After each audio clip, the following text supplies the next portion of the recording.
जय जय राम कृष्ण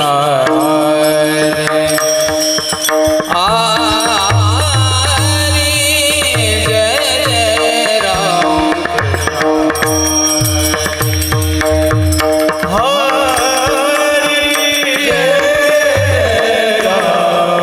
कृष्ण हरे जय जय राम कृष्ण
सुंदर ते ध्यान वो देवी टेवरी सुंदर ते ध्यान वो देवी टेवरी सुंदर ते ध्यान वो देवी टेवरी सुंदर ते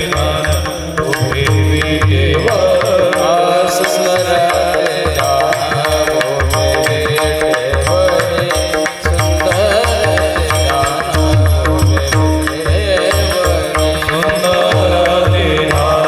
वो देवी टेवरी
सुंदर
सुख तुका म्हणे माझे सर्व सुख तुका म्हणे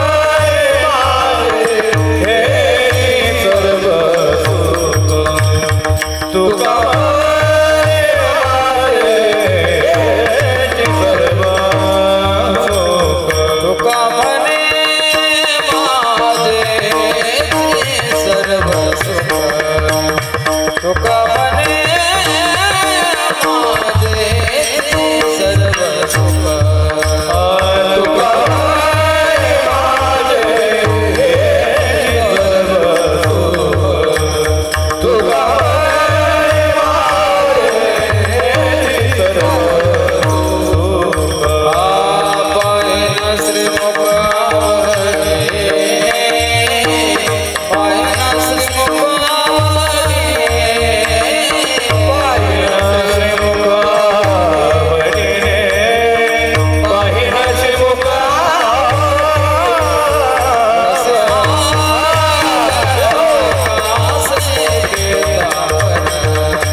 रूप पाहता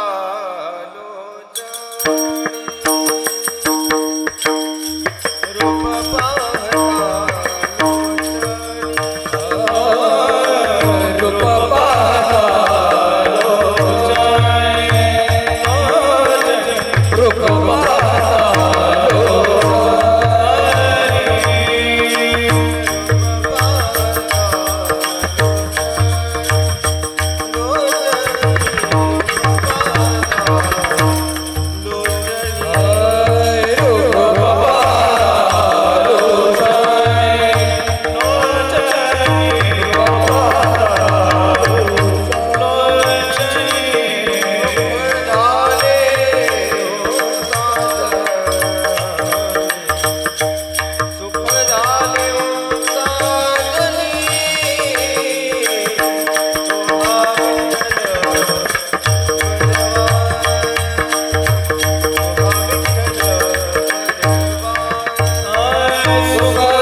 जाणीव रे देव भगवंतिना निव निव भगवंतिना जाणीव रे देव भगवंतिना हरि उच्चारणे पाहि मोक्ष सदा हरि उच्चारणे पाहि सदा हरि उच्चारणे पाहि मोक्ष सदा निव निव भगवंतिना जाणीव रे देव भगवंतिना निव निव भगवंतिना जाणीव रे देव भगवंतिना हरि उच्चारणे पाहि मोक्ष सदा हरि उच्चारणे पाहि मोक्ष सदा हरि उच्चारणे पाहि मोक्ष सदा नारायण हरि उच्चारणा नारायण हरि उच्चारणा नारायण हरि उच्चारणा नारायण हरि उच्चारणा तेथे कडकाचा रेगणाय तेथे कडकाचा रेगणाय तेथे कडकाचा रेगणाय प्रमाण निनवे वेदा तेथे प्रमाणे नवे वेदा तेथील प्रमाण निनवे वेदा तेथे प्रमाणे नवे वेदा हे देव जंतु शिकेवे करी देव जंतु शिकेवे कर देव जंतु शिकेवे कर ज्ञान देव फळ नारायण पाठ ज्ञानदेवा फळ नारायण पाठ ज्ञान देव फळ नारायण ज्ञानदेवा फळ नारायण पाठ वैकुंठ गेले आसे सर्वत्र वैकुंठ केले आसे सर्वत्र वैकुंठ केले हरि आसे के म्हणा हरि मुके हरि के म्हणा हरि के म्हणा हरि के म्हणा हरि के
उच्चारणी पाही मोक्ष सदा।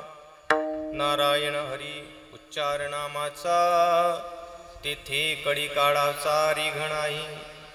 तेथील प्रमाण नेनवे वेदास ते जीव जंतुसे केविकडे। ज्ञानदेव फड नारायण पाठ सर्वत्र वैकुंठ केले असे हरिमुखे म्हणा हरिमुखे म्हणा। पुण्याची गणना कोण करी विभुं वेणुनादं चरन्तं दुरन्तं स्वयं लीलया गोपवेशं ददानं। गवामृतकानन्दनं चारुहासं परब्रह्मलिङ्गं भजे पाण्डुरङ्गम्। अलङ्कापुरी रम्य सिंहासनस्थं पदाम्भोजतेजस्फुरदिक्प्रदेशं विधीन्द्रादिदेवैः सदा स्तूयमानं समाधिस्थमूर्तिं भजे ज्ञानदेवं। जिहियानिदे हरिहर ब्रह्मदेवा स्वरूपी मेळविली योगिया चांगदेवा। तिही केली ऐसे अवतार लीला। नमस्कार माझा मुक्ताई माऊलीला। नमो ज्ञानेश्वरा नमो ज्ञानेश्वरा।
मिमां प्रसुप्तां संजीवयत्य किल शक्तिधर स्वधाम्ना अन्यौषस्तचरणश्रवणत्वगादीन् प्राणान् नमो भगवते पुरुषाय तुभ्यं वन्दे देव उमापतिं सुरगुरुं वन्दे जगत्कारणं वन्दे पन्नगभूषणं मृगधरं वन्दे पशूनां पतिं वन्दे सूर्यशशाङ्कवहनिनयनं वन्दे मुकुन्दप्रियम् वन्दे भक्तजनाश्रयं च वरदं वन्दे शिवं शङ्करं करारविन्देन पदारविन्दं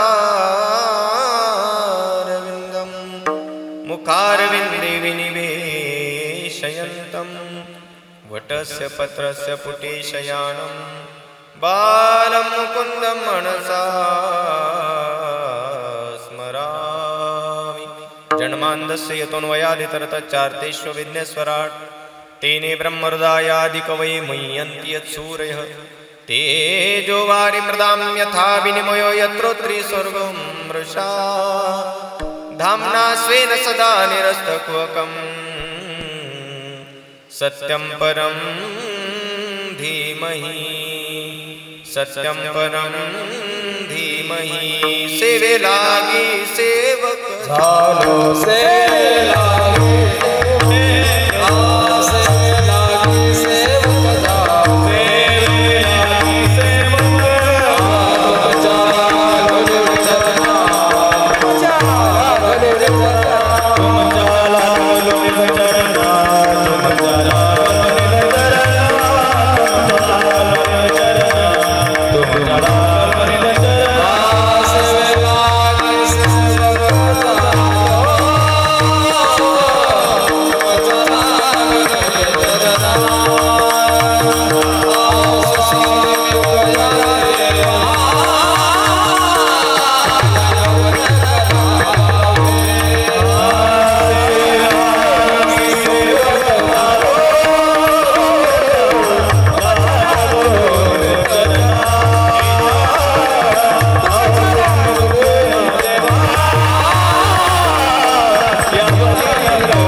जाणीवणीनीव भगवंती नाही. दादा याचा आवाज द्या. हरी उच्चारणे पाहि मोक्ष सदा. नारायण हरी उच्चारणामाचा तेथे कडी काळाचा रिगणाई तेथील प्रमाण. नेनवे वेदासी ते जीवजंतुसी केवीकडे. ज्ञानदेव फळ नारायण पाठ सर्वत्र वैकुंठ केले असे हरिमुखे म्हणा. हरिमुखे म्हणा पुण्याची गणना कोण करी, प्रस्तुत प्राप्त स्थळी प्राप्त प्रसंगी जमलेली भगवद्भक्त भक्तिमती माता, चराचरामध्ये वास करसणारी भगवान पंढरीश पांडुरंग परमात्मा रूपी अदृश्य शक्ती, तथा अनेक संत महंत विद्वत रत्न कथाकार कीर्तनकार प्रवचनकार नवे नवे सद्गुरू श्री परशुराम बाबांच्या पदस्पर्शाने आणि वात्सव्याने पावन आणि पुनीत आपली ग्राम कोणांबे ही नगरी आणि या ग्राम कोणांबे नगरीमध्ये चालत असलेली आजची ही नैमित्तिक कीर्तन रूपी सेवा, त्या निमित्तानं सेवेकरता निवडलेला अभंग कैवल्य साम्राज्य चक्रवर्ती माऊली श्री संत ज्ञानोबाराय रचित हरिपाठातील 4 चरणाचा अभंग असून आपल्या वारकरी संप्रदायातील प्रत्येकाच्या नित्य उपासनेतला हा अभंग आहे. विठ्ठल विठ्ठल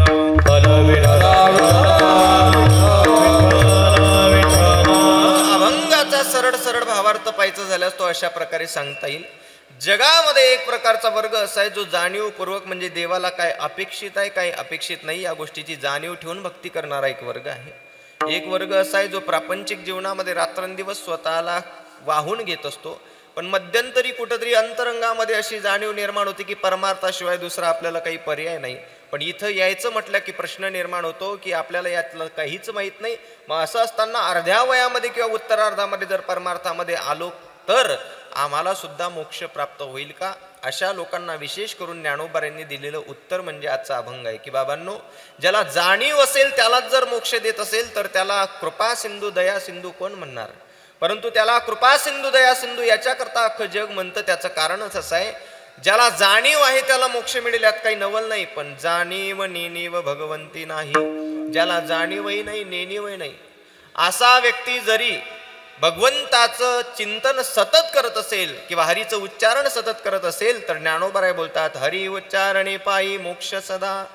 त्याकरता नामचिंतनाची साधना सांगितली. नारायण हरी उच्चार नामाचा तेथे कडी काळाचा रीग नाही. रीग या शब्दाचा अर्थ होतो प्रवेश.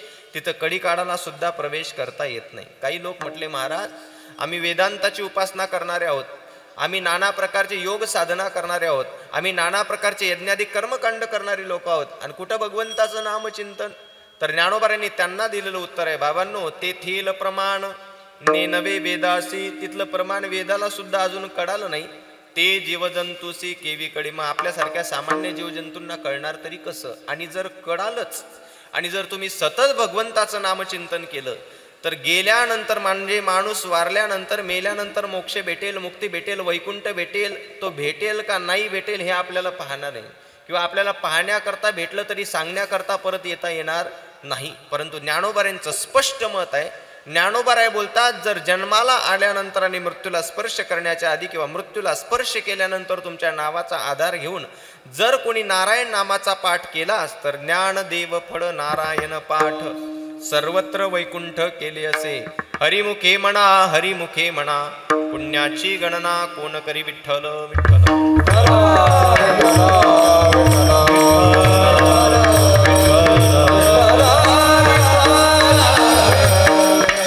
अभंगाचा सरळ सरळ भावार्थ आपल्या समोर प्रतिपादन केला. अभंगावर सविस्तर चिंतन मांडण्यापूर्वी ज्या निमित्तानं मी या ठिकाणी उभा आहे त्या निमित्ताला न्याय मिळणं अत्यंत अगत्याचं ठरेल. कारण शास्त्रकार असं सांगतात वक्त्याचं आद्य कर्तव्य म्हणून यत कार्य घटना असती किंवा भवन असती तस्य कारणस्य प्रतिपादना इति किंवा यत परिहार. हा तो परिहार अशा प्रकारे ज्यांच्या निमित्तानं तुम्ही आपण या ठिकाणी एकत्रित आहोत. या ग्राम कोणांबे नगरीतील प्रतिष्ठित कुटुंबांमध्ये आणि अगदी सामान्य परिस्थितीपासनं तर विशिष्ट संस्कारापर्यंत ज्यांचं जीवन कालखंड आपल्या सगळ्यांच्या डोळ्यासमोर आहेत असे वैकुंठवासी तुकाराम लक्ष्मण डावरे यांच्या पुण्यस्मरणानिमित्तानं तुम्ही आपण या ठिकाणी एकत्रित आहोत. ज्यांनी या कार्यक्रमाचं आयोजन केलं त्यांचे वडील श्रीयुत लक्ष्मण नथू डावरे, त्यांच्या पत्नी जिजाबाई तुकाराम डावरे, मुलगी सुनीता रवींद्र सहाने, त्यानंतर त्यांचे दोन्ही चिरंजीव अमोल तुकाराम डावरे, रत्नाकर तुकाराम डावरे, त्यांचे तिघही बंधुराज पोपट लक्ष्मण डावरे, विष्णू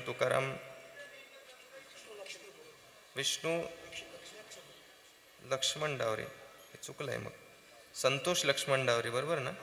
हां, त्यांची बहीण सौभाग्यवती शोभा नंदकिशोर रेवगडे, त्यानंतर सौभाग्यवती शकुंतला दत्तात्रय पवार आणि रुक्मिणीबाई पांडुरंग डावरे. याच्यामध्ये शिवकन्या राहिल्या वाटते नाही का?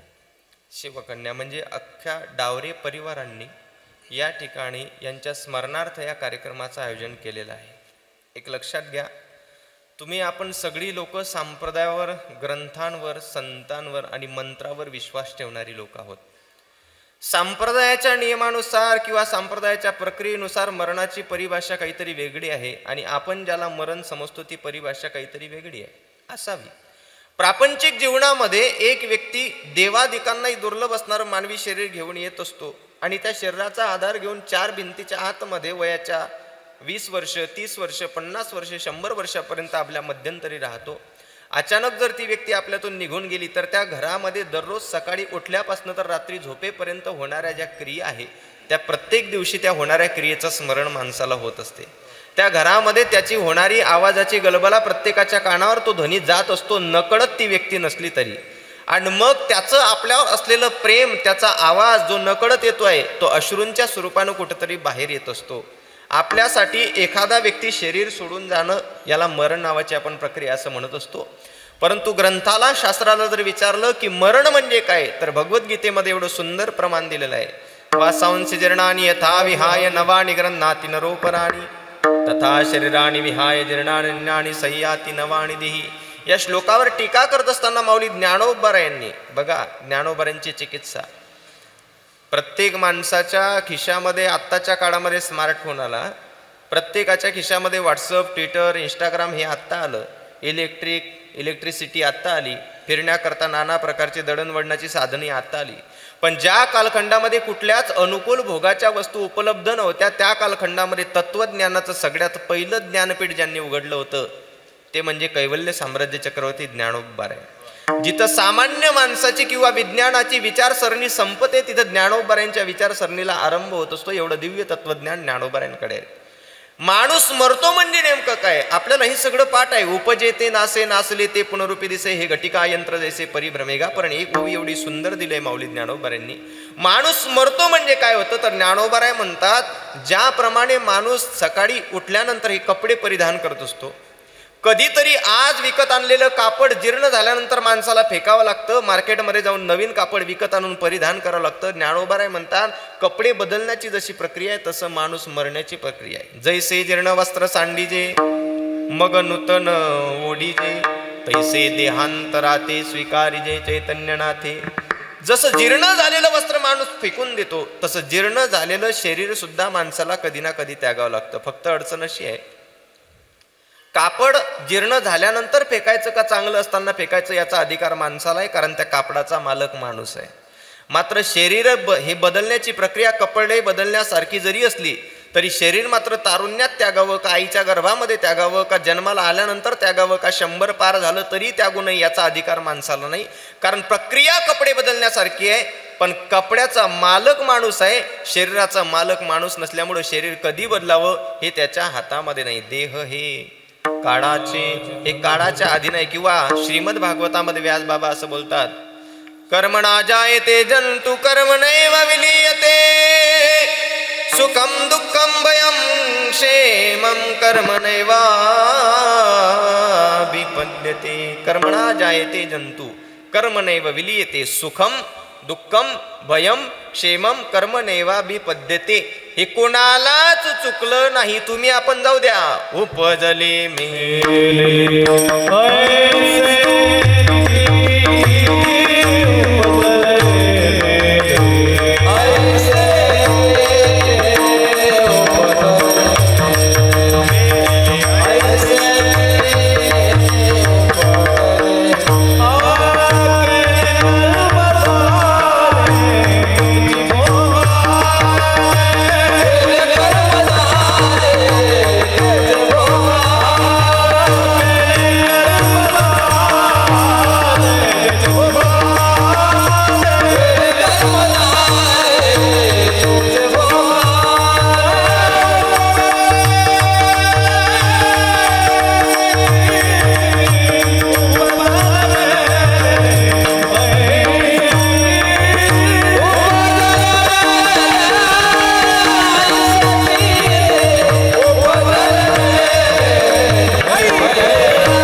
उपजले मेले ऐसे किती. आता ऐसे किती म्हणजे कोण कोण.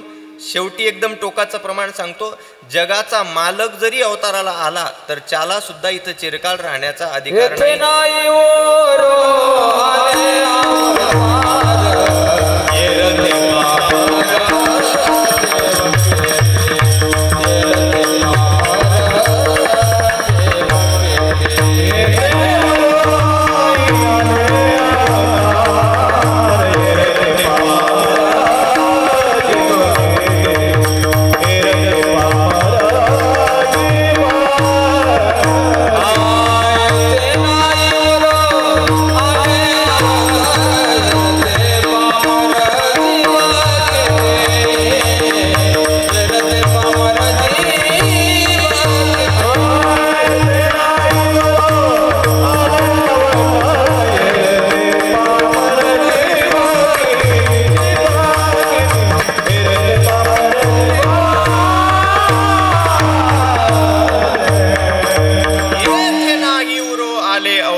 प्रत्येक युगामध्ये जगाचे मालक अवताराला आले, पण युग संपलं की अवतार जसा संपवावा लागला. जर जगाच्या मालकाला अवतार संपवावा लागत असेल तर तुमच्या आपल्यासारख्या सामान्य जीवाची सत्ता चालणार तरी किती दिवस. प्रत्येकाला कधी ना कधी इच्छा असो अथवा नसो मृत्यूला स्पर्श करावाच लागतो. परंतु जन्म मिळाला आणि मृत्यूला स्पर्श करण्याच्या आधी मधला जो कालावधी असतो ना त्याला जीवन म्हणत असतात. आणि त्या जीवनामध्ये आपल्याला देवाने म्हणजे जीवन जगण्याकरता दिलेला जो वेळ आहे त्या वेळामध्ये उचित कर्म करणं हे फक्त संस्कारावर अवलंबून असते. आणि मला असं वाटतं आदरणीय श्रद्धेय पूजनीय ज्यांच्या निमित्तानं तुम्ही आपण एकत्रित आहोत त्यांचे वडील आज आपल्या समोर वयाचं 92 वर्ष गाठलेलं आहे तरी आपल्या समोर बसलेले आहेत. अगदी गुरं चारण्यापासून ज्यांच्या जीवनामध्ये खडतर प्रवास चालू झाला तर अजून सुद्धा तेवढ्या नम्रतेनं त्यांचं जीवन आहे. त्यांच्या कुटुंबामध्ये आत्ताच्या परिस्थितीचा जर विचार केला तर आत्ताच्या परिस्थितीमध्ये क्लास 1 ऑफिसर सुद्धा आहेत सगळे. पण मला असं सांगायचं आहे कलियुगामध्ये नितांत एका गोष्टीला कधी आपल्या अंतःकरणामध्ये साठवून ठेवा. दुसऱ्याचे पाय चाटून निर्माण केलेली ओळख आणि स्वतःचे पाय घासून निर्माण केलेली ओळख याच्यामध्ये जमीन आसमानचा फरक असतो. दुसऱ्याचे पाय चाटून निर्माण केलेली ओळख कदाचित तुम्हाला 2-4 वर्ष जास्त परिचय करून देऊ शकते, पण स्वतःचे पाय घासून निर्माण केलेली ओळख तुम्हाला कदाचित सामान्य लोकांच्या नजरेमध्ये जागा मिळेल सांगता येत नाही, पण भगवंताच्या दरबारामध्ये नितांत तुमचं स्वागत झाल्याशिवाय राहणार नाही याच्यामध्ये तीड मात्र शंका नाही. आणि या डावरे परिवारांचा जो प्रवास आहे हा स्वतःच्या पायाचे तडवे घासून निर्माण झालेला अस्तित्वातला हा प्रवास असल्यामुळं तुम्ही आपण यांच्या स्मरणार्थ एकत्रित आहोत. ऐका, मरण जरी आपल्याकरता फार वाईट वाटत असेल तरी आपल्या लेकरांकरता मरण ही मानवी जीवनातली एक अशी प्रक्रिया आहे. पुरुषाशी पर्वकाळ जन्मात जोडे एक वेळ, तो माता पित्याचा अंतकाळ ही धर्माची वेळ अतिपवित्र. आपण आई वडिलांच्या नंतर त्यांची क्रिया करण्याकरता प्रयत्नवादी असू यात काही नवल नाही. सोम सूर्याधिक ग्रहणे येवोनी तेजसे पारवणे, का माता पिता मरणे अंकित दिवस. आपल्या लेकरा बाळांकरता आई वडिलांच्या अंतकाळामध्ये त्यांची घडलेली जी काही सेवा असेल याच्याशिवाय दुसरा पर्वकाळ जगाच्या पाठीवर कोणताच नाही. खरं तर मरण ही अशी संज्ञा आहे, मरण ही अशी एक प्रक्रिया आहे. शास्त्र असं सांगतं, सरता संचिताचे शेष नाही क्षणाचा अवकाश, भरता न भरता निमिष जाणे लागे, मृत्यून म्हणे की हा संत, मृत्यून म्हणे की हा महंत, मृत्यून म्हणे की हा अद्भुत जगी असे, मृत्यून म्हणे की हा काळ न पाही देश विदेश करीत नाश तात्काळ. प्रत्येकाला याला स्पर्श करून कधी ना कधी जावं लागतच असतं. पण ऐका, जगाच्या पाठीवर नामचिंतन ही एक अशी साधन आहे. प्रत्येक माणसाच्या जीवनामध्ये एक प्रक्रिया अशी घडलेली असते की त्या प्रक्रियेमुळे माणसाला कधीतरी परमार्थ करायची इच्छा निर्माण होत असते. आणि आपल्या संप्रदायामध्ये एकही अशी घटना नाही ज्या घटनेच्या मागं काहीतरी इतिहास दडलेला नाही, पण त्या इतिहासाचा विचार मात्र लोक कधीच करत नाही. कधीच त्या इतिहासाचा विचार करत नाही. कल्पना करा, एखादा माणूस गेल्यानंतर माणूस त्याच्या नावाच्या पुढं कैलासवासी, वैकुंठवासी, स्वर्गवासी अशी नाही का हे नावं देत चालत असतो. पण याचं सुद्धा काही गणित ठरलेलं असेल ना, याचं सुद्धा काही शास्त्र ठरलेलं असेल.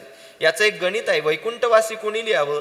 वैकुंठाचा मालक असणाऱ्या भगवान पांडुरंग परमात्म्याची उपासना ज्यांच्या जीवनामध्ये त्यांनी स्वाभिमानानं वैकुंठवासी लिहावं. कैलासवासी कोणी लिहावं? कैलासाचे मालक असणाऱ्या देवादिदेव महादेवांची साधना ज्यांच्या जीवनामध्ये त्यांनी कैलासवासी लिहावं. सकाम कर्मकांड ज्यांच्या जीवनामध्ये घडत असते ज्ञानोबा राय बोलतात, म्हणती संसारी जन्मी जे यज्ञाधिक कर्म की जे, मग स्वर्ग सुख भोगी जे मनोहर. सकाम कर्मकांड ज्याच्या जीवनामध्ये आहे त्यांनी स्वर्गवासी लिहावं. तुम्ही म्हणाल मग ज्यांचा मंदिराशी सप्ताहाशी पावतीशी पंगतीशी दूरपर्यंत संबंध नाही त्यांनी स्वाभिमानानं नरकवासी लिहायला काही हरकत नाही. नाही, हे स्पष्ट मत आहे. जर देवाला साधूला जर आपण नाकारत असू तर मला असं वाटतं या शब्दाचा दूरपर्यंत आपल्याशी संबंध नाही. पण तरी सुद्धा या ग्राम कोणांबे नगरीमध्ये खरं तर फार पुण्यशीली नगरी आहे की सद्गुरू परशुराम बाबांसारखांनी आपल्या स्वतःच्या वास्तव्याकरता ही नगरी या ठिकाणी निवडलेली आहे. साधू हे एक असं तत्व आहे की जर प्राप्त झालं तर मानवी जीवनातल्या सगळ्या दुःखाचं हरण होत असतं. आमचे श्रीगुरू भाऊ एक सुंदर सूत्र आणि परिष्कार सांगायचे. परतत्व सदत्वेन यत अज्ञानम सदत्वेन प्रतीयते तस्य बाधः नाम अंतः यैहि भक्त्या क्रियन्ते ते संतः. परतत्व म्हणजे दुसऱ्याच्या ठिकाणी, सदत्वेन जे सत्य रूपानं नांदत असतं आहे ते असत्य पण सत्य रूपानं दिसत असतं, त्या असत्याला नाश करण्याकरता जे प्रयत्नशील असतात त्यांना साधू म्हणत असतात. किंवा अजून एक सुंदर गोड परिष्कार आहे. गंगावत गजगंडवत गगनवत गांगे यवत गे यवत ये पापम क्षमयंती संगती व्रता मेदान शृंगारिणो येषाम चित्तम अतीव निर्मलतरमेषाम न भग्नम व्रतम ते सर्वाण सुखयंती प्रतिदिनम ते साधो हो दुर्लभा. गंगावत गजगंडवत गगनवत गांगे यवत गे यवत. विठ्ठल विठ्ठल 100% कळालं नसेलच पण मला मुद्दा फक्त एवढा सांगायचा आहे. गंगावत परशुराम बाबा सारखे साधू करतात तरी काय, पापम क्षमयंती संगती व्रताम. त्यांच्या संगतीमध्ये गेल्यानंतर जसं गंगेच्या संगतीमध्ये गेल्यानंतर पापाचं क्षालन होत असतं तसं सहज त्यांच्या ऐकता गोष्टी, सहज त्यांच्या चरणावर बसले, त्यांच्या मुखातून आलेले शब्द जरी ऐकले तरी पापम क्षमयंती मानवी जीवनातलं पाप नाहीच होतं.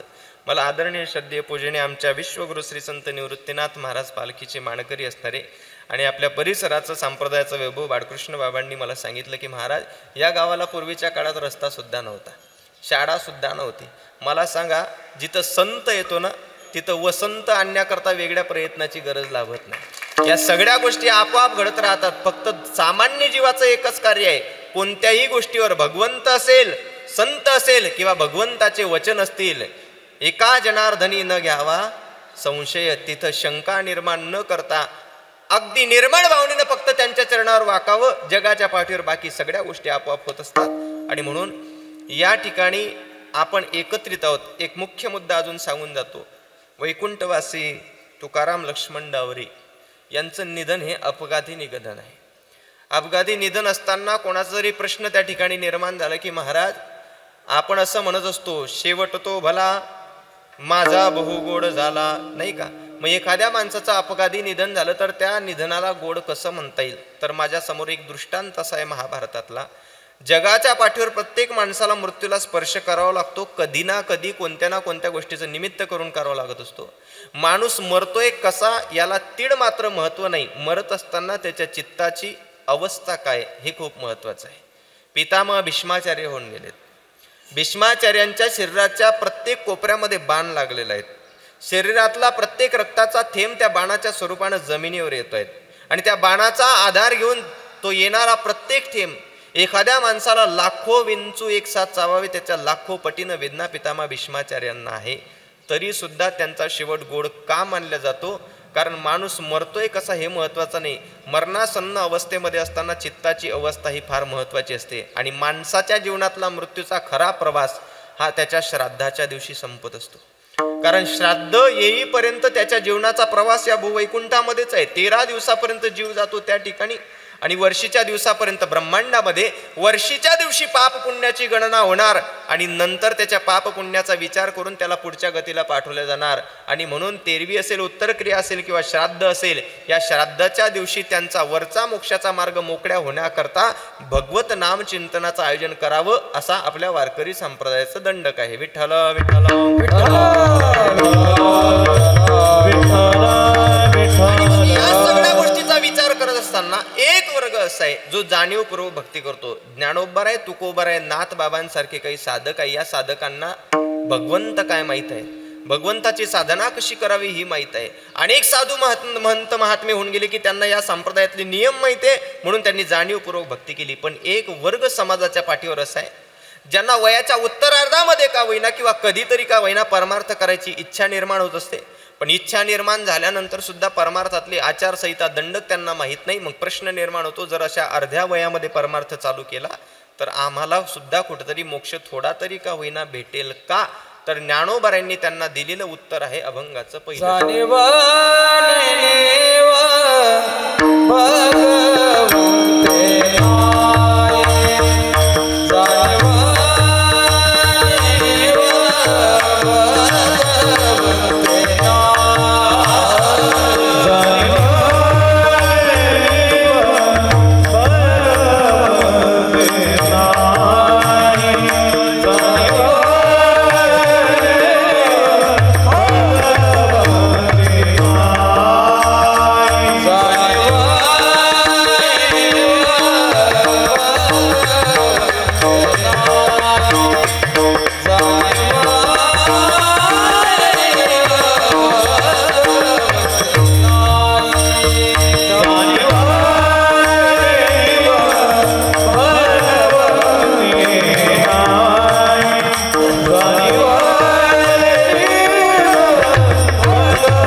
भगवंती नाही हरिवचारणे पायी मोक्ष सदा जाणीव नाही नेणीव नाही. ऐका, रामकथेमध्ये एक पात्र असं आलेलं आहे शबरी नावाचं, नाही का?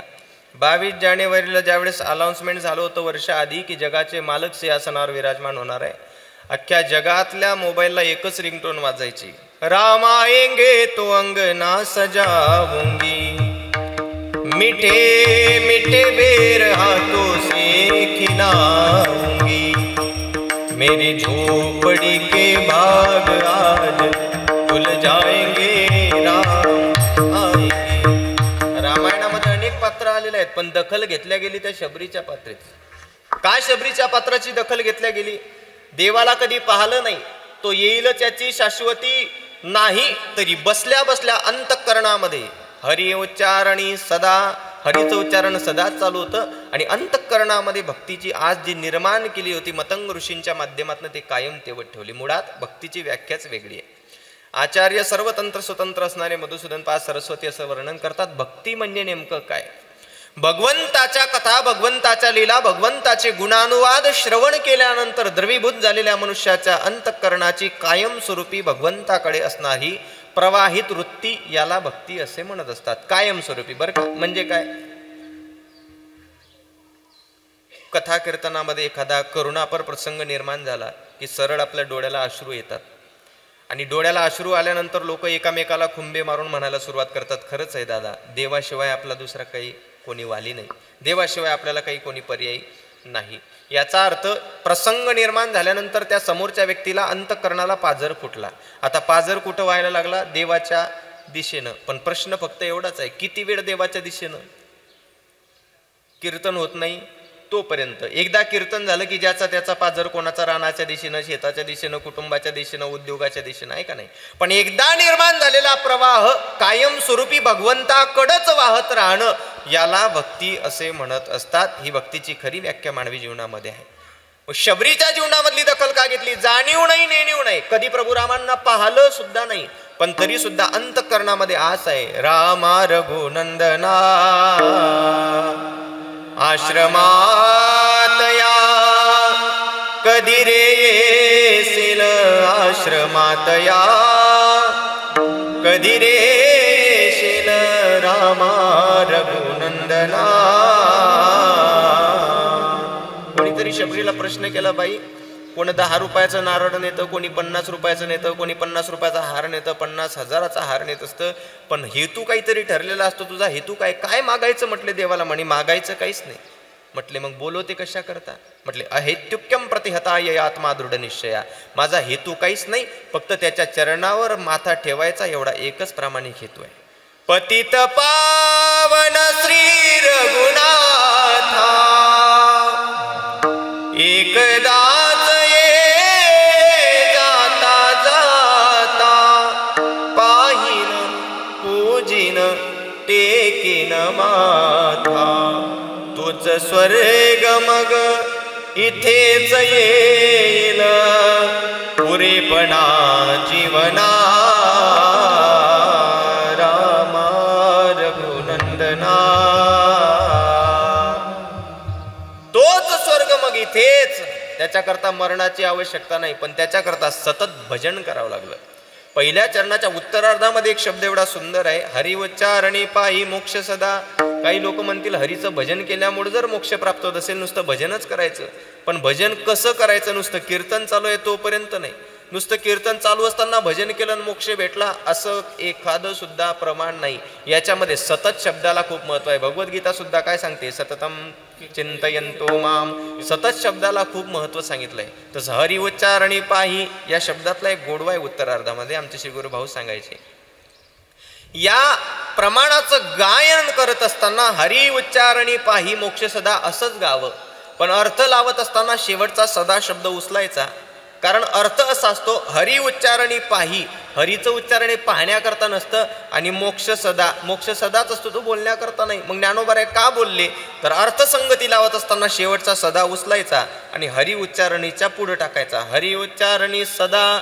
हरीचं उच्चारण जर सदा करता घडत असेल मग पाही मोक्ष, त्याच्याशिवाय मोक्ष प्राप्त होत नाही. नुसतं राम राम म्हटल्यानं जर मोक्ष प्राप्त होत असता तर शास्त्र असं सांगतं, राम नाम तो हर कोई लेवे ठक ठाकुर और चोर, लेकिन जिस राम नाम से ध्रुव प्रल्हाद तर गए वो नाम कुछ और. ते नाम काहीतरी वेगळं आहे. त्याकरता फार सातत्य परमार्थातलं असावं लागतं. ते जर सातत्य असेल तर मानवी जीवनामध्ये तुमच्या मोक्षाला कोणी थांबवू शकत नाही. ज्ञानोबा हे सामर्थ्यानं बोलतात, अधिकारानं बोलतात आणि आपल्याला सांगण्याचा प्रयत्न करतात, बाबांनो तुम्हाला जाणीव असो अथवा नसो, पण भगवंताचं भजन जर तुमच्या जीवनामध्ये सतत घडत असेल तर हरी उच्चारणे पायी मोक्ष सदा. मग त्याकरता नामचिंतनाचा निर्देश सुद्धा ज्ञानोबांनी केला अभंगाच्या दुसऱ्या. नारायण हरी नारायण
नारायण हरी उच्चार नामाचा. तिथे कडिकाळाचा रिग नाही, तिथं कडिकाळाला प्रवेश सुद्धा करता येत नाही.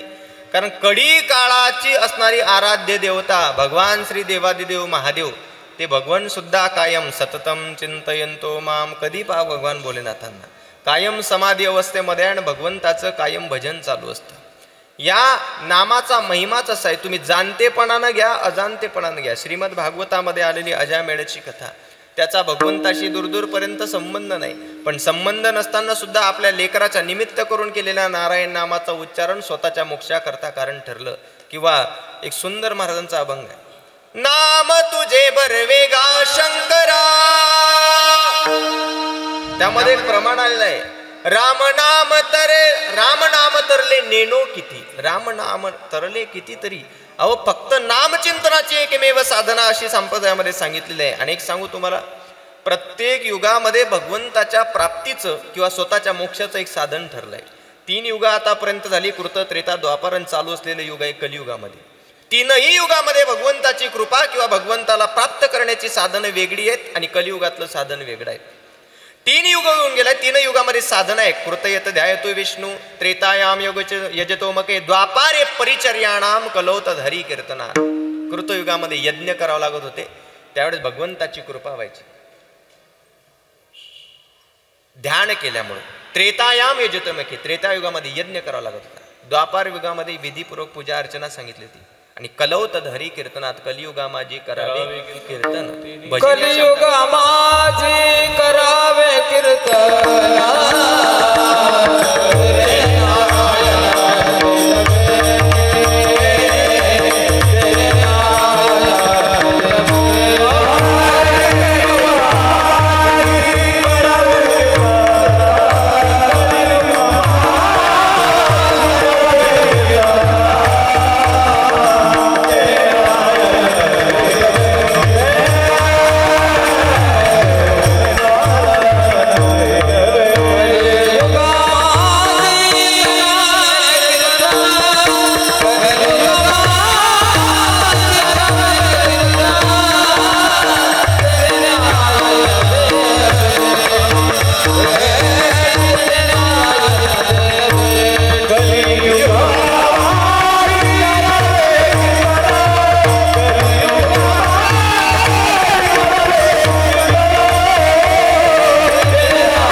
शाश्वत साधन आहे.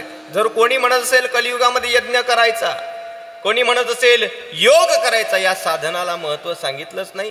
योगाचे मुख्य प्रवर्तक जे सांगितले ज्ञानोबाराय, योगी पावन मनाचा. पण ज्ञानोबारायांनी स्पष्ट हरिपाठ संपेपर्यंत एकच ध्रुवचरण कायम ठेवलं, हरिमुखे म्हणा, हरिनामाला महत्व दिलं.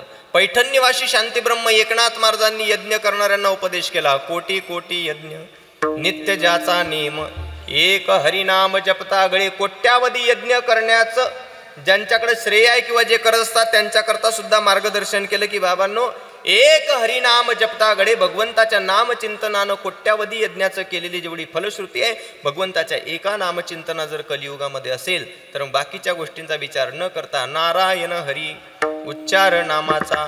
तेथे कडी काळाचा रिग नाही, तिथं काळाला प्रवेश करता येत नाही. पण ऐका, ते नामचिंतन करणाऱ्याची सुद्धा तेवढी पात्रता असणे नितांत गरजेचं आहे. नुसतं नामचिंतन केलं आणि घरी गेल्यानंतर वाद घातले, भांडण घातले, समाजामध्ये काड्या केल्यात, त्या नामचिंतनाला महत्त्व राहत नाही. कालच्याच कीर्तनामध्ये मला एका बाबांनी प्रश्न केला, म्हटले महाराज मी थोडंसं बारीक निरीक्षण केलं. म्हटलं परमार्थातलं निरीक्षण बारीकच पाहिजे, जाड जाड निरीक्षणाला परमार्थात काही महत्त्वच नाही. म्हटलं काय निरीक्षण केलं? म्हटले तुकाराम महाराज संसारिक होते. म्हटलं हो. तुकाराम महाराज औद्योगिक होते. म्हटलं 100% मिरच्या विकायच्या म्हणजे उद्योग करायचेच. बरं तुकाराम महाराज पारमार्थिक होते. म्हटलं त्यात तर काही शंकाच नाही. मग तुकाराम महाराज संसारिक आहे, उद्योगिक आहे, पारमार्थिक आहे, मग तुकाराम महाराजांमध्ये आमच्यामध्ये काय फरक आहे? म्हटलं बरोबर आहे, तुम्ही चिंतन बारीकच केलं, फक्त गाडायचं बाकी ठेवलं म्हणून असा प्रश्न निर्माण झालाय. म्हटलं आहे का नाही? तुकाराम महाराज संसारिक आहेत, औद्योगिक आहे, पारमार्थिक आहेत. तुम्ही संसारिक आहात, औद्योगिक आहात, पारमार्थिक आहात, असं तुमचं म्हणणं आहे. म्हटले हो. का नाही? आम्ही दिवसभर उद्योग करतो, प्रपंचही करतो आणि गावामध्ये परिसरामध्ये नाम सप्ताह असलं तर ऐकायलाही जातो, म्हणजे परमार्थही करतो. मग तुकाराम महाराज जर संसारिक आहे, उद्योगिक आहे, परमार्थिक आहे, तर मग आमच्यामध्ये तुकाराम महाराजांमध्ये फरक काय? म्हटलं नेमका प्रश्न काय? म्हणजे जर फरकच नाही तर मग जगाचा मालक तुकाराम महाराजांच्या घरी जाऊन काम करायचं आमच्या स्वप्नातही येत नाही. नेमकं अडलंय कुठं? म्हटलं अडलंय असं नुसत्या प्रक्रिया दिसण्याकरता सारख्या आहेत, परंतु तुकाराम महाराजांच्या जीवनामध्ये प्रयत्नानं केल्या जायचा तो परमार्थ आणि प्रालब्धानं व्हायचा तो संसार. तुम्ही प्रयत्नानं करता तो संसार आणि चुकून प्रालब्धानं तुमच्या हातून घडतो तो परमार्थ, म्हणून भेटणाऱ्या फळामध्ये भिन्नता आहे. विठ्ठल विठ्ठल. अजून थोडंसं सोपं करून सांगतो. परमार्थामध्ये पात्रतेला खूप महत्त्व दिलेलं आहे शास्त्रकारांनी. मावशी तुमच्या सगळ्यांच्या घरात देवघर आहे का? देवघर. ओ मावशी मी जाऊ का घरी वापस? देवघर आहे ना? देवाची आंघोळ करतात कशात? गंगाड म्हणा, संध्यापात्र. मला सांगा देवाचं अभ्यंग स्नान करण्याकरता तांब्याचं गंगाड चांगलं का चांदीचं? हा की सोन्याचं? अरे बापरे काय सोन्याचं आता ऐका. बरं समजा आजचं कीर्तन ऐकलं, घरी गेले, निवांत झोपले, परशुराम बाबाची कृपा झाली. उद्याच्या दिवशी सकाळी उठल्या उठल्या पलंगावून पहिला पाय खाली टाकल्या तुमच्या पायाला एवढा मोठा हांडा लागला. कशाचा? हा हे लय जोरात बोलता आलं, सोन्याचा. हे बरोबर जमतं तुम्हाला. आता तुमच्या घरामध्ये तांब्याचं, चांदीचं, सोन्याचं सगळी संध्या पात्र आहे. आता बोला देवाचं अभ्यंग स्नान करण्याला कोणत्या पात्राची गरज? तांब्याचाच. नक्की. आमचे श्रीगुरू भाऊ सांगायचे, लेकरांनो कायम लक्षात ठेवा, खरं तर देवाचं अभ्यंग स्नान करण्याकरता कोणत्याच पात्राची गरज नसते, पात्रतेची गरज असते. तुमच्या घरामध्ये तांब्याचं, चांदीचं, सोन्याचं, प्लॅटिनमचं सगळ्या धातूचे संध्यापात्र आहे, पण पात्रता जर शून्य असेल, जर लायकी नसेल तर पात्र आणून सुद्धा उपयोग नाही. मी नेहमी उदाहरण सांगत असतो, दुर्योधनाच्या घरी ज्यावेळेस जगाच्या मालकाला आमंत्रण होतं तर सोन्याचं ताट, सोन्याच्या वाट्या, सोन्याचे चमचे आणि पंचपक्वान्न ठेवलेले होते. पण जगाच्या मालकाने एक घास सुद्धा दुर्योधनाच्या घरचा खाल्ला नाही. जगाच्या मालकाचं मत होतं, दुर्योधना जेवण फक्त दोन परिस्थितीमध्ये होत असतं, एकतर खाणाऱ्याच्या पोटाला भूक पाहिजे आणि नाहीतर खाऊ घालणाऱ्याच्या अंतःकरणात आपल्याविषयी तेवढी श्रद्धा पाहिजे. इथं मला भूक नाही आणि तुझ्या श्रद्धेशी दूरदूरपर्यंत संबंध नाही. बरं ज्यानं भूक नाही म्हटलं तो 2 सेकंदाच्या त्यांनी रथ काढला आणि विदुर काकांच्या घरी जाऊन बसला. आणि विदुर राणीला काय म्हणतो, काकू 2 दिवस झाले मी उपाशी आहे, मला भूक लागली, काहीतरी खाण्याकरता दे. इकडं सोन्याचं ताट होतं, सोन्याच्या वाट्या, सोन्याचे चमचे, पंचपक्वान्न. काय म्हटला, मला भूक नाही. आणि इकडे जाऊन काय म्हणतो, 2 सेकंदामध्ये भूक लागली असेल का त्याला? 2 दिवस झाले म्हटलं काहीच खाल्लं नाही, काहीतरी खाण्याकरता दे. प्रत्येकाला इतिहास माहिती आहे. मूठभर कन्या, माठभर पाणी, जिरं, मोहरी, हळद काहीच नाही. कल्पना करा भात कसा झाला असेल. पण त्याला कृपा सिंधू, दया सिंधू तेवढ्या करताच म्हणतात. केळीची पत्रावळी टाकण्यात आली, त्याच्यामध्ये तो भात टाकला तर पाणी धावत होतं. देवाला कृपा सिंधू, दया सिंधू एवढ्या करता म्हणतात. चतुर्भुज अवतार धारण केला, 2 हातानं पाणी सारायचा आणि 2 हातानं पटपट त्यातल्या कण्या वेचून खायच्या. पात्रता. दुर्योधनाच्या घरी पात्र सोन्याचं आहे पण पात्रता शून्य आहे.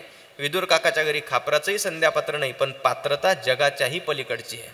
विदुरा घरच्या भक्षुनी कन्या परमानंदे ढाला, परमानंदे ढाला, मनमोहन मुरलीवाला, नंदाचा अलबेला, नंदाचा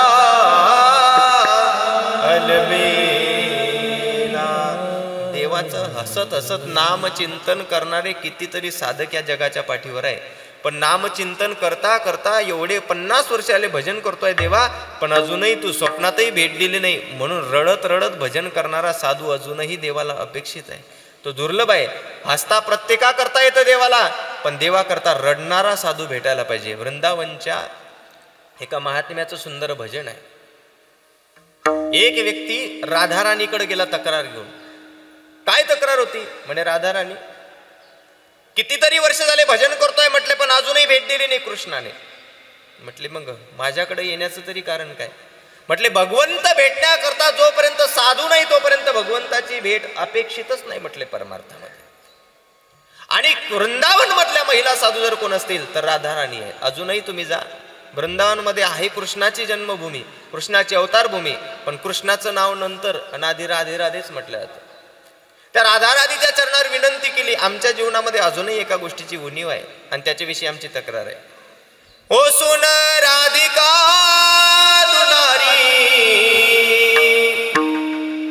तेरे द्वारका भिखारी, मैं हूँ श्याम का पुजारी, एक पीड़ा है हमारी, हमें श्याम ना मिला, श्याम ना मिला. मला आतापर्यंत भजन करून सुद्धा श्याम भेटला नाही म्हणून रडणारे साधक खूप कमी आहे. एक सांगू तुम्हाला, ज्ञानोबाराय, तुकोबाराय, निवृत्तीनाथ महाराज, शांतीब्रह्म एकनाथ महाराज, आदिशक्ती मुक्ताबाईंच्या पदस्पर्शाने अवतार याने आणि समाधीनं पुनीत झालेला महाराष्ट्र आहे. पण अजूनही एक शोकांतिका सांगतो तुम्हाला महाराष्ट्रातली. अजूनही ज्ञानोबाराय लोकांना कळाले का नाही याच्यामध्ये फार मोठं शंका आहे. आत्मचिंतनाचा विषय आहे. आम्ही आता वृंदावनला जाऊन आलो, ज्यावेळेस कथा करून आलो, तर येण्याच्या आधीच्या दिवशी गोरख बाबा, शिवराम बाबा, आम्ही ते काय म्हणतात डोसा खाल्ला येताना. तो डोसा खाता खाता मी सहज त्या माणसाला प्रश्न केला, म्हटलं बाबा किती रुपये झालेत? आपल्याकडे डोसा कितीचा असेल? 70 रुपयाचा ना? 20 रुपयाचा डोसा होता वृंदावनमध्ये. किती रुपयाचा? 20 रुपयाचा. आता आमच्या घराच्या समोरच ती गाडी लागते, त्याच्यामुळे रोज किती कस्टमर असतात हे मला चांगल्या प्रकारे माहिती आहे. मी सहज त्या दादाला म्हटलं, दादा तुम्हाला गाडी देतो, राहण्याकरता जागा देतो, 20 रुपये आणि 70 रुपये किती फरक झाला? आमच्याकडे 60 रुपये. किती फरक झाला? म्हटलं तिकडे या, रोज तुमचे 4-5 हजार कुठंच गेले नाही. त्या माणसानं, वृंदावनच्या माणसा, एक पोरगा होता तरुण, एवढं सुंदर उत्तर दिलं. म्हटले महाराज, महाराष्ट्रामध्ये येऊन 70 रुपये कमवल्यापेक्षा कृष्णाच्या पायाशी राहून 20 रुपये कमवलेलं मला कधी स्वाभिमानाचे वाटत असतात. हे वाक्य कधी निघायचे हो महाराष्ट्रातल्या लोकांकडनं? ज्ञानोबाराय, तुकोबारांवर त्या कालखंडामध्ये शंका निर्माण केली ना. आता सुद्धा साधू ऐका आणि देव ऐका शंका निर्माण करणारे लोक परमार्थामध्ये कधीच उच्चांक गाठू शकत नाही. आणि ज्यांनी उच्चांक गाठला त्यांना फार अट्टहासाची गरज सुद्धा नाही. नारायण हरी उच्चार नामाचा फक्त भगवंताच्या चिंतनामुळे सुद्धा ते एका विशिष्ट पदाचे अधिकारी ठरतात. तेथे कडी काळाचा रिघ नाही, तिथं काळाला प्रवेश करता येत नाही. आणि जर कोणी प्रश्न निर्माण केलास तर सगळ्यात टोकाचं प्रमाणाचं उत्तर ज्ञानोबारांनी त्यांना दिलं. अभंग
वेदासी. वेद कोण? जगाच्या पाठीवरचा सगळ्यात शहाणा पुरुष ज्याला म्हटलं गेलं त्याला वेद म्हणत असतात. पण त्या वेदाला सुद्धा तो कळाला नाही. पैठण निवासी शांतीब्रह्म एकनाथ महाराज बोलतात, वेद जाणू गेला तो पुढे मौनावला. त्याला सुद्धा शांत राहावं लागलं. पूर्वी रेडिओ असायचे ना, त्या रेडिओवर ते भावगीतं भक्तिगीतं यायचे. वेदा नाही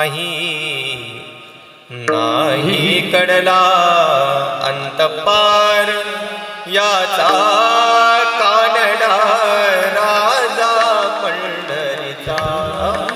जगाच्या पाठीवर एक परमात्मा असा आहे. कळायचं म्हटलं तर कुठं सुद्धा कळतो ना. आणि कळत का नाही त्याचं कारण सुद्धा एक आहे. या भूतलाचा मालक आहे परमात्मा. जम्बू या द्वीपा माझी एक पंढरपूर गाव, नाही का? त्या पंढरपूर नगरीचाच नाही तर अखिल ब्रह्मांडाचा मालक आहे परमात्मा. आता त्या मालकाची भक्ती करणारा उपासक सुद्धा कसा पाहिजे? तेवढ्याच ऐश्वर्य संपन्नेनं त्याची भक्ती व्हायला पाहिजे. ऐश्वर्य संपन्न म्हणजे काय? फार सोन्याचं संध्यापात्र किंवा ताट नाही पाहिजे, तर माणसाची विचारसरणी तेवढ्या तुलनेची असायला पाहिजे. पण ती नेमकी अलीकडच्या काळामध्ये आपल्याला पाहण्याकरता मिळत नाही. ऐका, परमार्थ म्हणजे नेमका काय हो? वेदाला सुद्धा तो कळाला नाही, कारण वेद स्वतःचा अधिकार घेऊन त्याला जाणण्याचा प्रयत्न करत होतात. पण त्याच वेदाच्या गर्भामध्ये राहणाऱ्या ज्या श्रुती माता आहे, ज्यांना आपण गोपिका म्हणतो, गवडणी म्हणत असतो, त्या गवडणी कोण आहे? त्या जाण साक्षात वेदगर्भीच्या श्रुती, त्याच या भूतलावर गोपिकेच्या स्वरूपानं आल्यात. आणि गोपिकांच्या स्वरूपानं आल्यानंतर त्यांना कळालं, अरे इथं आपला अधिकार सांगून चालणार नाही, इथं त्याला काय अपेक्षित आहे? इथं त्याला त्याचं भजन अपेक्षित आहे. मग भजन केलं. किती भजन केलं? काही लोक त्या गोपिकांवर आड घेतलं आणि म्हणायला लागले, गोपिकांनो, आम्ही रात्रंदिवस समाधीच्या माध्यमातून त्याला पाहण्याचा प्रयत्न करतो, तरी योगी याच्या ध्यानी ध्याता ना तुळसी, आणि तुम्ही एक हातामध्ये लोण्याचा गोळा घेता आणि त्याच्यापर्यंत धावत जाता आणि तो लगेच तुमच्याकडे येत असतो. गोपिका एवढ्या हुशार आहेत. गोपिका म्हणायला लागल्या, भल्या माणसांनो, एका लोण्याच्या गोळ्या करता तो धावत येईल एवढा त्याला तुम्ही सोपा समजता का? त्याचा स्वभाव आहे घेसी तेव्हा देसी ऐसा अससी उदार, जो होय मज अनन्य शरण, फक्त आणि फक्त त्याची निवारील मी जन्म मरण. मग लोण्याच्या गोळ्या करता तो येईल अशी अपेक्षा करताय तरी कसं काय? मग म्हटले येतोय, याचं उत्तर काय? म्हटले लोण्याच्या गोळ्या करता नाही, ते तर फक्त निमित्त आहे, पण तो येण्याच्या आधी आमच्या जीवनातली साधन आहे. म्हटले काय साधन आहे? कुणी म्हणे ही असेल चोरी, कुणा वाटते असे उधार, जन्मभरीचा श्वासाई तुके मोजियले हरिनाम, विकत घेतला श्याम बाई मी, विकत घेतला श्याम. एक वाक्य महत्वाचं आहे, जन्मभरीच्या श्वासा इतके मोजियले हरिनाम. देवानं जगण्याकरता जेवढे श्वास दिले होते म्हटले, त्यातला एकही श्वास बिना नामचिंतनानं बाहेरही गेला नाही, आतही आला नाही, आणि त्याच्यानंतर कुठेतरी जगाचा मालक आमच्यापर्यंत आला. लक्षात ठेवा, चराचरामध्ये भारताच्या कोणत्याही कोपऱ्यामध्ये घ्या, मलयगिरी माहिती आहे? मलयगिरी भारताच्या 4 कोपऱ्यामध्ये चंदनाचं वन आहे, एक मलयगिरी चंदनाचं. त्या रेडिओवर यायचं ते, मलयगिरीचा चंदन गंधित धूप तुला दाविला, स्वीकारावी पूजा आता, उठी उठी गोपाल, उठी उठी गोपाला. त्या मलयगिरीच्या चंदन वनापर्यंत जर भगवंत पोहोचत असेल, तशी चराचरामध्ये पण लौकिक आणि अलौकिक दोन्ही बाजू जर तपासल्या तर सगळ्यात महत्वाचा फरक आपल्याला पाहण्याकरता मिळेल. म्हणून पात्रतेचा विचार करा आणि अधिकाराचा विचार करा. तेथील प्रमाण नेनवे वेदासी, ते जीवजंतुसी केवीकडे. महाराज नुसत्या भजनानं का हो? नुसत्या भजनानं. मग समजा आमच्या जीवनामध्ये पाप घडलं असेल, किती पाप असेल तुमच्या जीवनामध्ये? एक अंदाजे समजा वयाच्या 50व्या वर्षापर्यंत तुम्ही एकही बुधवार रिकामा जाऊ दिला नसेल, एवढंच पाप ना? याच्यापेक्षा जास्त पापी असू शकता तुम्ही. पण शास्त्रकार असं सांगतात, तुम्ही आणून खाल्लंय, सजन कसाया विकुला गे मांस, काय केलं नाही जगाच्या मालकानं? विकण्याचं काम सुद्धा केलं. तुम्ही कर्म कोणतं करता हे महत्वाचं नाही, ते कर्म भगवंताच्या दिशेनं तुम्हाला लावता यायला पाहिजे. ज्ञानोबाराय बोलतात, अगाऊ जो वाटा चालावे, नाही तरी पायते शिनवावे, आड रानाने धावावे, तरी त्याची पैशिळा काशी दोरिया, गाठणी एक धनंजया, परिवाहता जे विसाविया मिळजे पिगेसी. भगवंताच्या चरणावर वाकून त्याची आर्तहाक देता यायला पाहिजे. देवा, जगाच्या पाठीवर दुसरं काही नाही भेटलं तरी चालेल, पण माझी एक विनंती आहे, जिंदगी में मुझे कुछ मिले ना मिले, हर घड़ी आपकी बस कृपा चाहिए, नाम की तेरी शोहरत कमा पाऊं मैं, तेरी इतनी मुझ पे कृपा चाहिए. तुझ्या नावाची प्रॉपर्टी कमवता येईल एवढंच फक्त काहीतरी आमच्या पदरामध्ये तू दान दे. आणि हे नामचिंतन करता करताच मेरा हर एक कदम तेरी राहों में हो, मेरा अंतिम सफर तेरी चरणों में हो, तुम रहो शाम बनकर मेरे रहे गुजर और कुछ ना तुम्हारे सिवा चाहिए जिंदगी में मुझे. एक तो जर सोबत असला तर काही सोबत ठेवण्याची गरज नाही. एक शेवटचा पुरावा देतो आणि 10 मिनिटांमध्ये सेवेला पूर्णविराम देतो. ऐका. जगाच्या पाठीवर न्याय आणि अन्याय नावाच्या 2 गोष्टी आहे. जगाच्या पाठीवर योग्य आणि अयोग्य नावाच्या 2 गोष्टी आहे. पवित्र आणि अपवित्र नावाच्या 2 गोष्टी आहे. थोडंसं महाभारतामध्ये चाला. माझा तुम्हाला प्रश्न आहे, लग्नाआधी लेकरू होणं चांगलं का वाईट हो? बोला बोला. जे व्यवहारातलं उदाहरण वाईटच आहे, पण महाभारतामध्ये लग्नाच्या आधी लेकरू झालेलं एक उदाहरण आपल्याला पाहण्याकरता मिळते, कर्णाचं उदाहरण. बरं, एवढं जगानं लज्जस्पाद ते उदाहरण मानावं तरी सुद्धा द्वारकेचा राणा उदाहरण तिथलंच आहे. नाही बरोबर आहे की नाही? बरं जाऊ द्या. ज्या मित्राला मित्र म्हणावं त्याच मित्राची बहीण घेऊन पडून जावं, योग्य का अयोग्य? बोला बोला. अयोग्य. पण तरी सुद्धा द्वारकेचा राणा. बरोबर आहे ना? अजून सांगू थोडंसं पुढे. पूर्वीच्या कालखंडामध्ये एका माणसानं 5 बायका केलेल्या आहे, तुम्ही ऐकलेलं आहे नाही का? पण 5 माणसाची एकच बायको तरी सुद्धा द्वारकेचा राणा, पांडवा घरी. बरं जाऊ द्या. चोरी करणं वाईट का मारामारी करणं वाईट? तुम्ही म्हणाल दोन्ही वाईट, पण दोन्हीपेक्षाही मारामारी करणं हे सगळ्यात जास्त वाईट. तुम्ही म्हणाल कसं काय? समजा तुमच्या घरामध्ये रात्री 1:30 वाजता चोर आला, येऊ नये आला, तुम्ही काय म्हणाल त्याला? भाऊ वाटेल ते नाही, फक्त आपल्याला धक्का लावू नको. एक म्हणजे चोरी कर नाही का, एकदा ते झालं.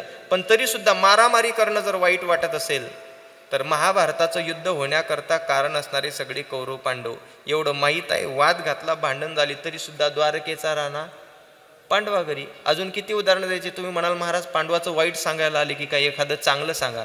एकच चांगलं सांगायचं आहे, तेवढ्याकरता एवढं वाईट सांगायला लागलो.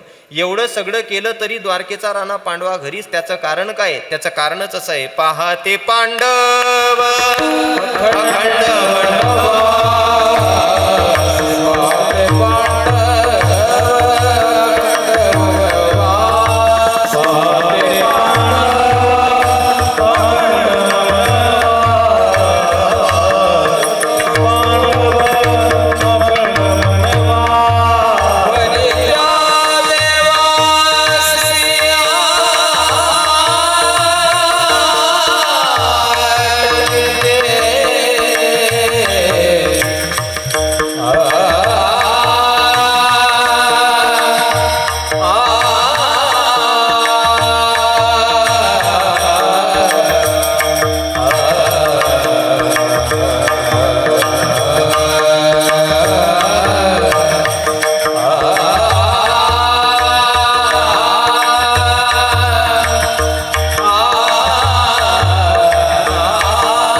पांडवा घरी. त्याचं कारण कोणत्याही परिस्थितीमध्ये आणि कोणत्याही प्रसंगामध्ये पांडव आणि त्यांची होणारी क्रिया परी त्या देवासी आठविती.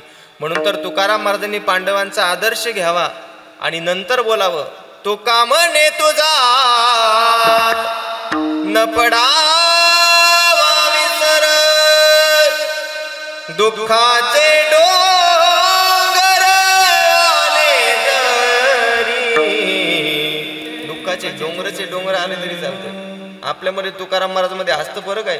एखाद्या ज्येष्ठ कीर्तनकाराने एखाद्या सामान्य टाळ करायला नुसतं एवढं म्हणू द्या गोरख बाबा, भाऊ टाळ थोडसा हाडू वाजव. पुढचं कीर्तनातून सांगू का? जर त्या बाबाचं परत कीर्तन झालंच तर मग मला सांगा तुम्ही, नाही का? एखादा सामान्य कीर्तनकारानं बोलू द्या तरी सुद्धा माणसाच्या हृदयाला वेदना पोचतात. परंतु ते तुकाराम महाराज, ज्या तुकाराम महाराजांच्या समोर रात्रंदिवस तुकोबारायांनी प्रयत्न केले. फार महत्वाचा फरक आहे तुकोबारायामध्ये आणि आपल्यामध्ये, माऊलीमध्ये आपल्यामध्ये.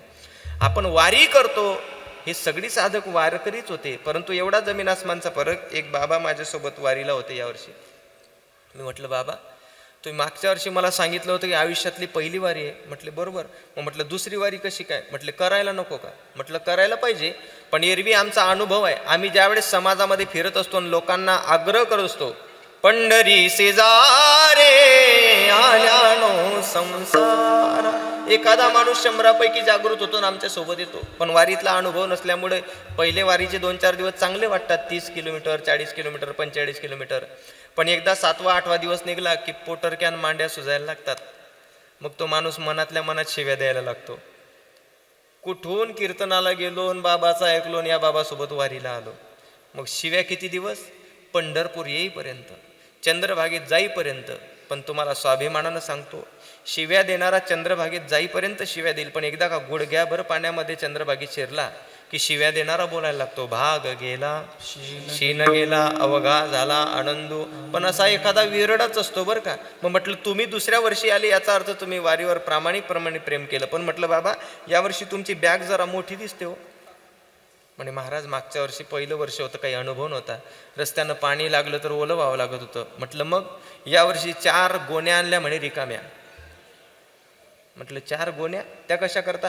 म्हणजे रस्त्यानं पाऊस लागला तर 1 गोणी काढायची, घोंगडी करायची, डोक्यावर घ्यायची आणि पावसात ज्ञानोबा तुकाराम. म्हटलं ठीक आहे. दुसरी गोणी म्हणजे कपड्याची बॅग ओली होणे त्याच्या करता. म्हटलं तिसरी गोणी अंथरूण पांघरून करण्याच्या आधी टाकण्याकरता. म्हटलं चौथी गोणी म्हणे रस्त्यानं कोणा बिस्किटचे पुढे वाटलेच तर मग टाळ गुंडाळून खांद्यावर ठेवायचा, गोणी अशी करायची. ज्ञानोबा, हे कोणाचं चाललंय? लय मोकळेपणानं हसताय तुम्ही, हे आपलं चाललंय सगळं. त्या बाबाचं नव्हतंय, बाबा फक्त निमित्त होते. आता तुकाराम महाराजांना किंवा साधू संतांना विचारा, महाराज तुम्ही वारी करता त्यावेळेस तुमच्या अंतःकरणात काय असतं? महाराज एकच वाक्य सांगतात, बेटी लागे जीवा लागली से पाहि रात्रंदिवस वाट तुझी. फक्त अंतःकरणामध्ये त्याला भेटण्याची आस.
व्यथा. मी तुम्हाला बोललो ना सुरुवातीला, देवासाठी हसणारे खूप भेटतील, देवाकरता अंतरंगातून रडणारा कोणीतरी एखादा असावा ज्याची वाट स्वतः परमात्मा पाहत असतो.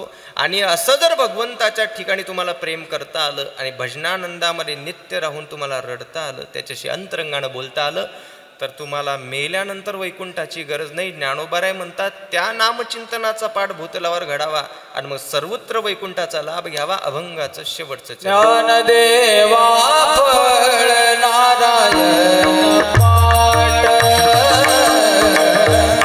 ज्ञानदेवा फळ नारायण पाठ.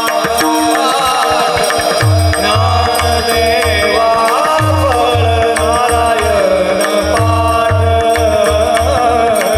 ज्ञानदेवा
कुटुंबामध्ये निर्माण झालेली जी पोकळी असते, खरं तर त्या पोकळीला या व्यासपीठावरून कितीही तुम्ही चांगलं चटकदार विनोदी कीर्तन करा, वेदांतिक कीर्तन करा, किती भाव तुम्ही याच्यावरून होता, ज्या कुटुंबामध्ये ती पोकळी निर्माण झालेली आहे त्या पोकळीची बरोबरी जगात कोणत्याच शब्दाला करता येत नाही. कारण हे 2 तास बोलणं वेगळं आणि त्या 4 भिंतीच्या आत ज्याचं स्मरण आपण करतोय त्या व्यक्तीच्या विरहित त्या कुटुंबामध्ये राहणं काहीतरी वेगळं असते. आणि ऐका, जगाच्या पाठीवर सगळ्या गोष्टी एकदा परत परत भेटू शकतील, पण माय आणि बाप या 2 गोष्टी अशा आहेत ज्या तुम्हाला किती प्रयत्न करून किती कष्ट करून तुम्हाला परत प्राप्त करता येणारच नाही. भविष्य काळामध्ये येणारी पिढी वेगळी आहे बाळकृष्ण बाबा, पण आतापर्यंतची तुमच्यासारख्या लोकांनी जी संस्कृती टिकवत आणली ना, ती संस्कृती काही आगळी वेगळीच आहे. आत्ताच्या कालखंडामध्ये सामान्य माणसाचा पगार म्हटला तरी 20-30-40 हजाराच्या पुढे आहे सामान्य माणसाचा. पण तरी सुद्धा आत्ताच्या परिस्थितीमध्ये सुद्धा आपल्या बापानं 10 रुपयाची नोट जरी काढून आपल्या लेकराच्या, आपल्या मुलीच्या, आपल्या मुलाच्या हातामध्ये टेकवली ना, तरी त्याच्यापासून होणारं समाधान हे जगाच्या आगळं-वेगळं समाधान आहे. लक्षात घ्या, जगाच्या पाठीवर जगण्याचं सगळ्यात मोठं माप आणि शाबासकीची सगळ्यात मोठी थाप म्हणजे आपला बाप असतो. त्याच्यापेक्षा वेगळं काही नाही बापाविषयी व्याख्या. तुम्ही अजूनही थोडीशी कल्पना करा. मला चांगल्या प्रकारे आठवतं, माझे आजोबा माझ्या घरी यायचे. जवळजवळ 12 किलोमीटरवर माझ्या आईचं माहेर आहे. एक वेळचा प्रसंग मला असं आठवतो, माझे आजोबा पायी आले होते 12 किलोमीटर. मग आईनं त्यावेळेस आजोबांना 8 रुपये दिले होते, 8 रुपये. मग ते भाडं खर्च केलं नाही आणि पायी चालत आले. पायी चालत आल्यानंतर आई अंगणवाडीची शिक्षिका म्हणून शिकवायला ती 11 वाजता घरी आली. आणि घरी आल्यानंतर आपले वडील आल्यानंतर सगळ्यात पहिलं बसले, गप्पा चर्चा झाल्यात. मग कसे काय आले म्हटले, आजोबांनी काही सांगितलं नाही, पण आम्हीच बोलता बोलता बोलून घेतलं. म्हटलं आई, आज आजोबा पायी आले दाभाडीहून. म्हटले पायी आले? आणि मग आईचं ओरडायला सुरुवात झाली, बाबा तुम्हाला मागच्या वेळेस 8 रुपये दिले होते, इथं येण्याकरताच दिले होते,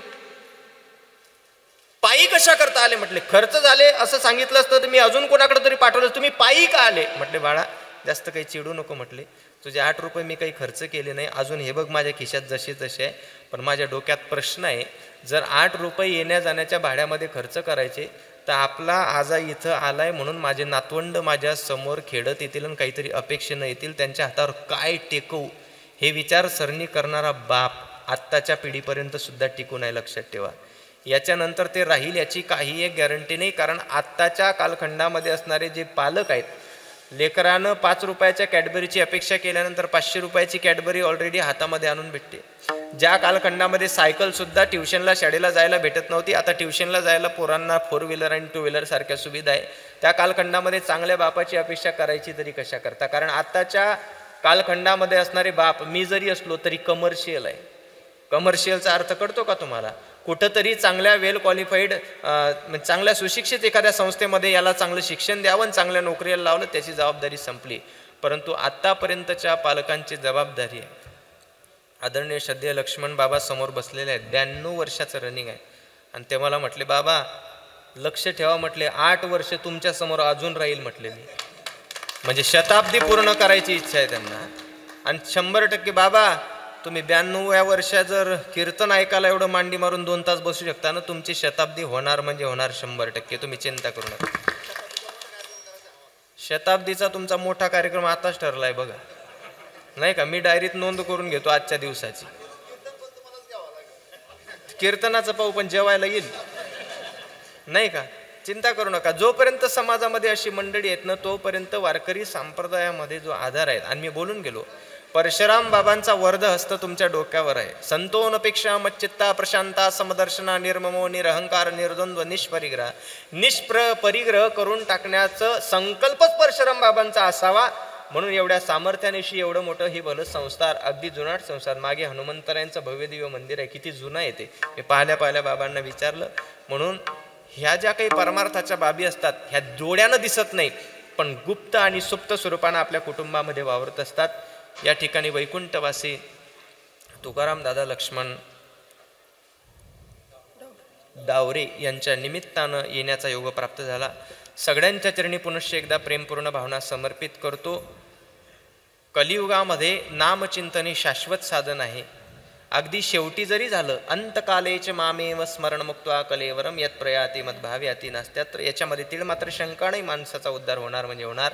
या कीर्तन सेवेकरता उपस्थित असणारे महाराष्ट्रातील मान्यवर मंडळी, खरं तर त्यांच्या अंतःकरणाची व्यापकता आहे की ते माझ्यासारख्या बालकाच्या बाजूला उभे राहिले. आमचे श्रीगुरू भाऊ एक वाक्य सांगायचे की नारदाच्या गादीहून शेजारच्या माणसाला कधीच गुणीजन म्हणण्याचं धाडस करू नये.